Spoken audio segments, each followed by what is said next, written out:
Shellard to Shellard here, and I'm in my bed today because it's really cold outside. Yeah. And anyways, I'm gonna be talking about something that everyone knows everything about already. Luigi Mangione. Why don't we just, get started on it, shall we? So, here's a disclaimer. Everyone is innocent until proven guilty. Okay? Okay. Luigi Mangione is a 26-year-old who grew up in Baltimore, Maryland.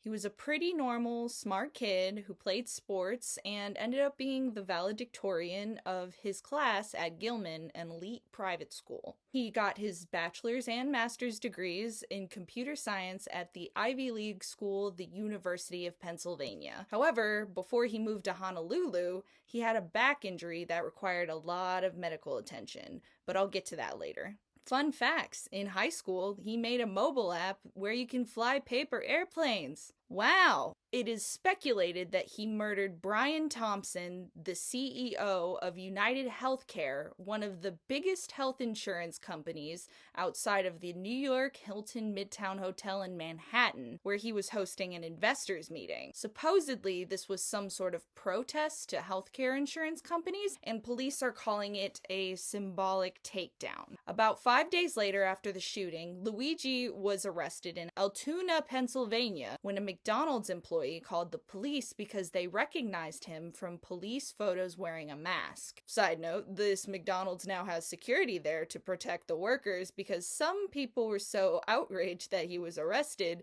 that people were making threats to employees and also left negative reviews for the McDonald's in protest. That McDonald's now has a 1-star rating. When he was arrested, he had a ghost gun on him that he made using a 3D printer, which I didn't know you could do that, but later was confirmed to be a match to bullet casings found on the scene. He was also carrying a fake ID with the alias Mark Rosario and Manifesto, a spiral notebook with details of how he would commit a murder, some sort of to-do list, and why, all while denouncing the healthcare industry, and I quote, "Frankly, these parasites had it coming." What's interesting is that he noted that he didn't want to harm innocents. The official quote being, "What do? You whack the CEO at the annual parasitic bean counter convention. It's targeted, precise, and it doesn't risk innocents." Going on to explain that he would rather use a gun rather than a bomb for that reason. This is part of why people started to become empathetic with him,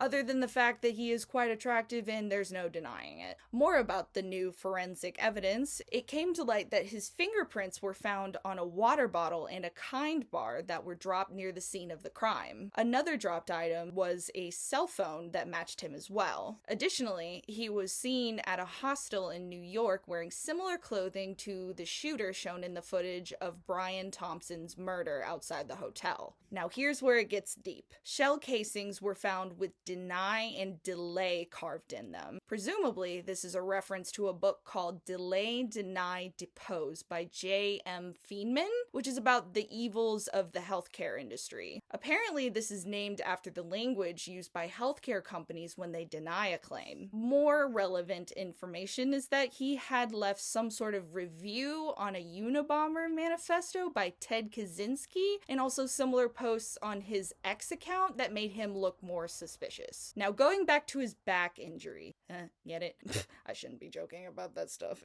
Anyways, there is a lot of speculation that his frustrations seem to be stemming from an experience he had with the healthcare industry when he had spondylosis of the spine. This is often called the arthritis of the spine. In an x-ray, you can see screws in his lower back from the surgery. The pain he experienced with this injury was chronic, inhibiting him from doing things he could easily do before. Remember, he was in sports, so this was probably a huge adjustment for him. Enough to cause a psychotic break? I don't know. Additionally, family members of his apparently had bad experience with healthcare as well. People in his life report that he had some behavioral changes after his surgery and had basically disappeared from everyone. This concerned family members to the point that his mother had filed a missing persons report on him. Unfortunately, they didn't find him until after he was arrested. Now, all of us know that most healthcare plans are ungodly expensive nowadays. So much so that only 55% of Americans are actually able to access and afford good healthcare insurance. Healthcare in the last few years has been notorious for frequently denying claims and making it near unattainable to get the care that they need. Kind of infuriating when you spend all this money that you don't have on insurance just to get denied the care that you're literally paying for.